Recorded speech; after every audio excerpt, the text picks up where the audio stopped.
కోట్ల రూపాయలు బడ్జెట్ ఖర్చు పెడితే 3 లక్షల కోట్ల రూపాయలు ఓన్లీ సంక్షేమానికి ఖర్చు పెట్టినటువంటి ప్రభుత్వం తెలుగుదేశం ప్రభుత్వం. ప్రతి పాయింట్ ప్రతి పైసా ఎక్కడ ఖర్చు పెట్టామో వాస్తవాలు కూడా మీకు ఇచ్చినటువంటి విషయాన్ని గుర్తు చేస్తున్నాను.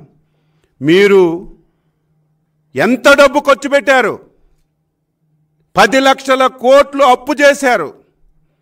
దాదాపుగా 2 లక్షల కోట్ల రూపాయలు ఈ 4.5 సంవత్సరాల్లో పేదల మీద పన్నులేసి పేదల రక్తాన్ని తాగారు. 12 లక్షల కోట్ల రూపాయలు ఈ రాష్ట్రంలో మీరు ఈ 4 సంవత్సరాలు 7 మాసాల్లో ఖర్చు పెట్టారు.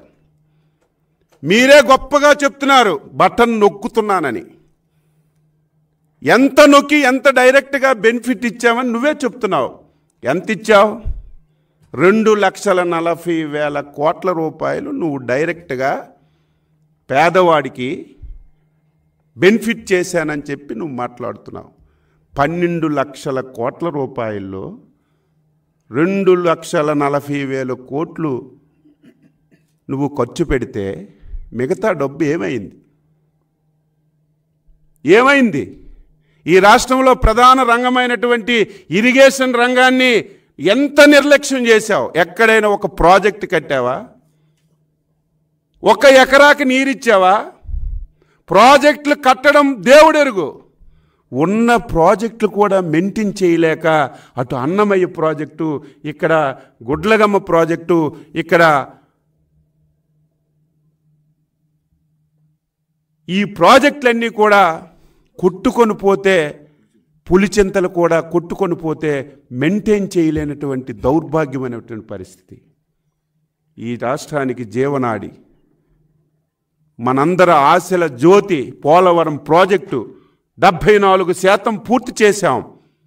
నువ్వు వచ్చిన తర్వాత రివర్స్ టెండర్ అని చెప్పి మొత్తం పోలవరం ప్రాజెక్ట్ని గోదావరి నదిలో ముంచేశావు. దీనికి ఒకసారి నువ్వు ఆన్సర్ చెప్పమని చెప్పి కోరుతున్నాను. చంద్రబాబు నాయకత్వంలో, చంద్రబాబు ప్రభుత్వంలో చేసినటువంటి ప్రజలకి అత్యంత ఉపయోగపడినటువంటి పథకాలన్నీ రద్దు చేశావు.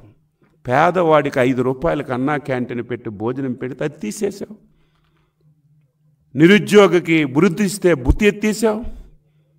పండగ వస్తే పండగ కానుకలు, క్రిస్టమస్ వస్తే క్రిస్టమస్ కానుకలు, రంజాన్ వస్తే రంజాన్ కానుకలు ఇచ్చాం, దాన్ని మంట కలిపావు. రుణమాఫీ ఇచ్చాం.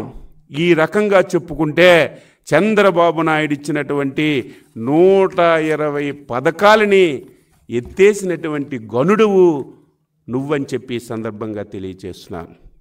మాట్లాడితే నా ఎస్సీ, నా బీసీ, నా మైనారిటీ, నా ఎస్టీ అంటావు. రాజ్యాంగబద్ధంగా ఈ వర్గాలకి అందవలసినటువంటి సప్లాన్ నిధులు ఇదేదో ఆషామాషిగా ఎవరో దయాక్షాణాలతో కాకుండా, ధర్మంతో కాకుండా రాజ్యాంగం ఇచ్చింది ఎస్సీ ఎస్టీలకి సప్లాన్ నిధులు. ఈ 4 సంవత్సరాలు 7 మాసాల్లో సప్లాన్ నిధులు 1 పైసా ఎస్టీలకో, ఎస్సీలకో, బీసీలకో నువ్వు ఖర్చు పెట్టినటువంటి దాఖలాలు ఎక్కడైనా ఉంటే ధైర్యంగా వచ్చి చెప్పమని చెప్పి కోరుతున్నాను. చంద్రబాబు నాయుడు అధికారంలో ఉండేటప్పుడు విపరీతంగా ఉద్యోగ అవకాశాలు కల్పించాం. ఆ రోజు నువ్వు ప్రతి కాలేజీకి వెళ్ళావు, ప్రతి విద్యార్థి దగ్గరికి వెళ్ళావు. చంద్రబాబు నాయుడు గారు ఉద్యోగాలు ఇవ్వడం లేదు. ప్రభుత్వంలోనే 2,30,000 ఉద్యోగాలు ఖాళీగా ఉన్నాయి. ఏ డిపార్ట్మెంట్లో ఎన్ని ఖాళీలు ఉన్నాయని అబద్ధాలు చెప్పి, విద్యార్థులారా నా గెలుపుకు సహకరించండి, నాకు ఓట్లేయండి, నేను అధికారంలోకి వచ్చిన తర్వాత ప్రతి సంవత్సరం జనవరిలో 1 క్యాలెండర్ ఇచ్చి ఉద్యోగాలు చేస్తానని చెప్పి మాటిచ్చినటువంటి జగన్మోహన్ రెడ్డి ఈ 4 సంవత్సరాలు 7 మాసాల్లో 1 ఉద్యోగమైనా ఇచ్చావా? చంద్రబాబు నాయకత్వంలో ప్రతి సంవత్సరం మెగా డిఎస్సి పెట్టాం. నువ్వేం చెప్పావు?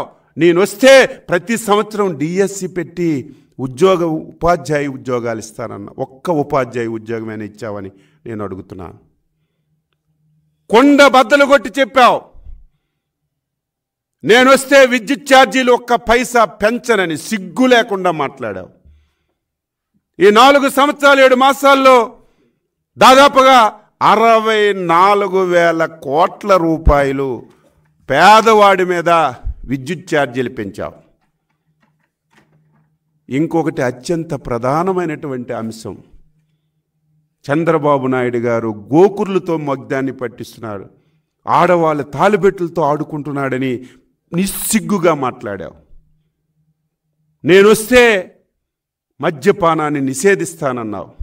ఇంకొక మాట చెప్తే ఎవడమైనా సరే తల తెంచుకుంటాం కానీ మాట తప్పం. ఎంత సిగ్గు లేకుండా మాట్లాడాడంటే 2024లో మద్యపానాన్ని నిషేధించిన తరువాతే నేను ఓట్లు అడుగుతాను, లేకపోతే ఓట్లు అడగనని సిగ్గు లేకుండా మాట్లాడినటువంటి జగన్మోహన్ రెడ్డి, రేపు నువ్వు 2024 ఎలక్షన్లలో ఏం మొహం పెట్టుకొని నువ్వు ఓట్లు అడుగుతావని చెప్పి నేను అడుగుతున్నాను.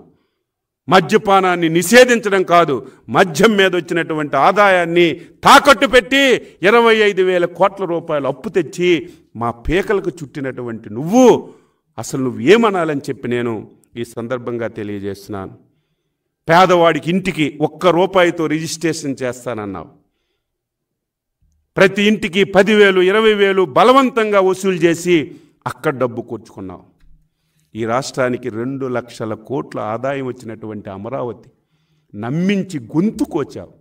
ఎంత యాక్షన్ చేసావంటే, చంద్రబాబు నాయుడికి ఇల్లు లేదు, నేను ఇక్కడే ఇల్లు కట్టుకుంటున్నాను, నా మీద తప్పుడు సమాచారం చంద్రబాబు నాయుడు గారు ఇస్తున్నారు, నేను అధికారంలోకి వస్తే అమరావతి మార్చేస్తానని తప్పుడు సమాచారం ఇచ్చి నన్ను ఇబ్బంది పెడుతున్నారని ఓకదంపుడు ఉపాసనాలు ఇచ్చినటువంటి జగన్మోహన్ రెడ్డి అమరావతి ఏం పాపం చేసింది? మొత్తం అమరావతిని ముంచేశావు. 1 పైసా పెట్టుబడి లేకుండా 34,000 ఎకరాలు ఇచ్చినటువంటి రైతుల్ని ముంచేసావని చెప్పి ఈ సందర్భంగా తెలియజేస్తున్నాను. పాపం అమాయకులు, ఉద్యోగ ఉపాధ్యాయులు, సిపిఎస్ రద్దంటే ఆ రోజే చెప్పాను, ఒంటి మీద చొక్కాలు తీసి ఎగిరెగిరి ఓట్లేసి గెలిపించినటువంటి ఉద్యోగ ఉపాధ్యాయులకి నన్ను నమ్మండి, అధికారంలోకి వస్తే వారం రోజుల్లో సిపిఎస్ రద్దు చేస్తానని చెప్పి ఎన్ని వారాలు అయ్యాయి జగన్మోహన్ రెడ్డి? ఎందుకు నువ్వు సిపిఎస్